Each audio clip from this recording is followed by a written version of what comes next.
Now we move to another powerful route, which is that of entrepreneurship. So our third speaker is Mr. John Uwagboe, founder of Uwagboe's Kitchen and Grill and founder of Belonging in Action CIC. Mr. John represents practical entrepreneurship, community leadership, and building opportunities where others see limitations. He will be speaking on entrepreneurship and building your own path. Mr. John, we are honored to have you. Over to you, sir. Thank you very much, Ash, and thank you, everyone. I don't know if you can see my screen at all. Yes, we Let me can. see. Okay, thank you. Okay, I've got just a very simple slide to as a holding slide for us this evening. It is a great honor to be here. Okay. It's a great honor to be here this evening and to share my experience and my journey as well. When I first arrived in the UK, I came like many immigrants would, or many people on this call this evening. I came as a student, and the challenges, as all of us know, are practically the same at the time. But interestingly, I found myself focusing on survival. Even though I was qualified, I felt I was capable, I felt I had experience coming from Nigeria at the time, but the need to survive and to make it was the most important thing. And qualification and talent didn't really seem to get me anywhere. Fortunately for me, after my master's, I landed myself my first role in the bank, where I went in and sort of the role was around customer service. At the time, I did that for 6 months. One of the things that I was very clear about was I wasn't focusing on where I was starting particularly, or rather my eyes was about where I could get to if I started.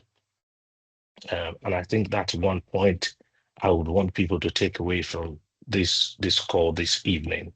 It doesn't matter where you're starting from. It doesn't matter how you start, as long as you're very, very clear and intentional on where you're heading to. My initial plan was to go in as a graduate at the time, which was what I was going through the graduate scheme, but it was difficult to land myself one of those graduate positions at the time. So when I finally landed that customer service role, I said to myself that I would design my own graduate scheme. And that was exactly what I did. I had a 2 years post-study work visa at the time. I think I'd already spent about 3 months into that 2 years before I landed myself that job. So I was counting months already. So I started to look for positions within the bank so that I could move up the ranks, which I did. Luckily for me, and with all the hard work. But I got to the point where after I got sponsored and I was then doing well, I rose to senior manager, that I was then looking for the next role, which at the time was a head of function role. Sent in too many applications, adjusted my CVs in many different ways so that I could try and fit in, Matthew and I think Moses has touched on all of these things already, and I'm really grateful for the work Iscanet is doing, because I mean, if I had tools like that, maybe it would have helped me. I don't know, but I was adjusting my CV every different time for every different role, but nothing was happening. I think the turning point came for me when I really stopped asking the question, where do I fit? And started to ask myself, where can I create value?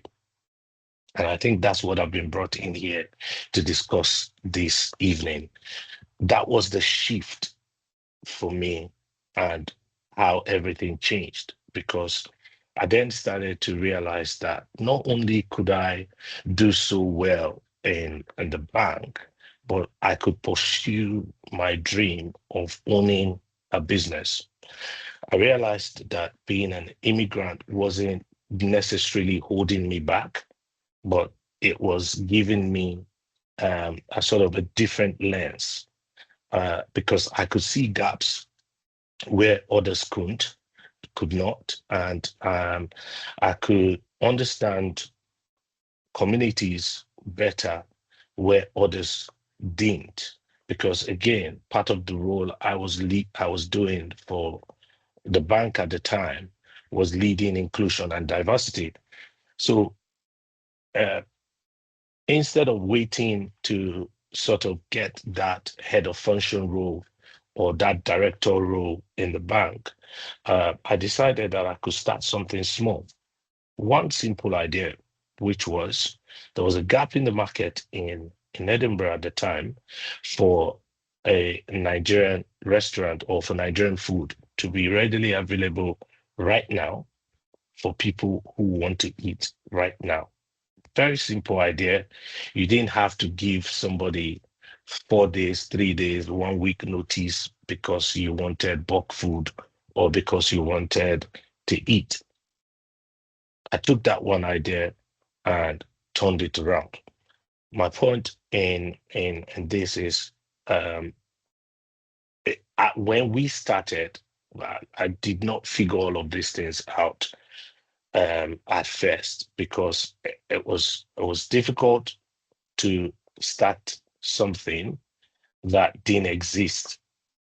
In Edinburgh, there was nothing for at least 6 years prior to when we came in and did Uwagboe's Kitchen and Grill. So the question then was, how do we do this? Why is there no Nigerian restaurant? Why is there nobody wanting to do this? But we decided to then start small. We started from our kitchen in the house. We would cook, we would do it as a pop-up on a Saturday, at on a Sunday as well in the African shop, just to try to understand what would people want. Do they want it? Is it going to work? Why is there nobody doing it? All of those kind of questions was what we were trying to answer at the time. And even before we were able to figure out everything, um, we sort of just took that opportunity on and opened a takeaway. We turned it into not just an African shop, but we went as far as bringing it into a takeaway. Um, the breakthrough came when, and I call it breakthrough because we wanted to do a restaurant straight away. The restaurant we had found at the time was the rent was expensive, the risk was higher, but COVID presented a breakthrough for us because what COVID did for us, unlike many situations or many businesses, was it allowed us enter the market as a takeaway. So we came in, we were able to use what we had at the time, as small as it was, to try stuff out. And I think that's one of the things, that's one of the message I've got for people on this call, that, no matter what the idea you have and what you're thinking about, it's okay to start small, start from where you are, be consistent, because that was what we tried to do at the time. Show up consistently. I think Matthew had already covered this as well, that you don't need to, it doesn't have to be a big thing. Show up no matter how small it is. We were able to do that. We positioned ourselves as a takeaway. People knew what we were about. People reached out to us. We started to sort of do things differently, what other people won't do. I think the other thing that I was able to do as well was leverage on the skills I had. Typically, most people who would do sort of these sort of businesses would expect that people will find them, that the visibility will come either because they're just good or because you're the only one there. All of those things didn't mean anything to me because I understood very quickly that being good is not enough if no one knows you.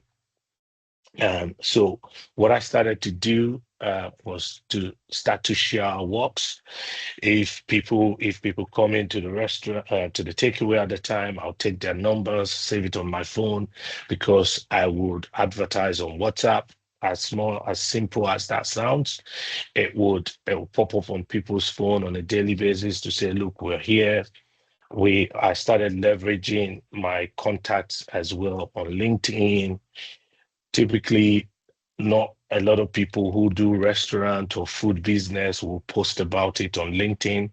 But if you look at my LinkedIn from when I started to focus on the restaurant business, it was all about food. I went straight away from being a technology um, data risk expert to somebody talking about jollof rice, and sort of enter weaving it with the community and all of that. That was how I was able to share my work. I was able to speak to people, and I did that consistently. And I mean, to be fair, that's how trust is built. And for people who don't know, that's basically how opportunities come, because one of the opportunity I think LinkedIn presented for me and for the business was we started focusing on corporate catering, which again, it's not one of the things that a lot of Nigerian restaurant or Nigerian businesses food businesses would do. Those opportunities started to open up. I treated those network as not just socials, but I treated it as my access to growth. So again, a quick lesson there. you know whilst I was reflecting on what to discuss here, is your network is really, really important, and it is definitely your access to growth.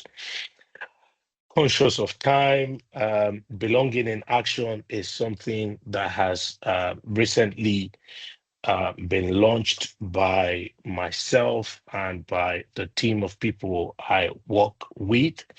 For a while, it has been on my mind, and one of the things that we're trying to do is take away that urge or that waiting time to feel like you belong, and and knowing that belonging don't just come from waiting, but it actually does come from engaging.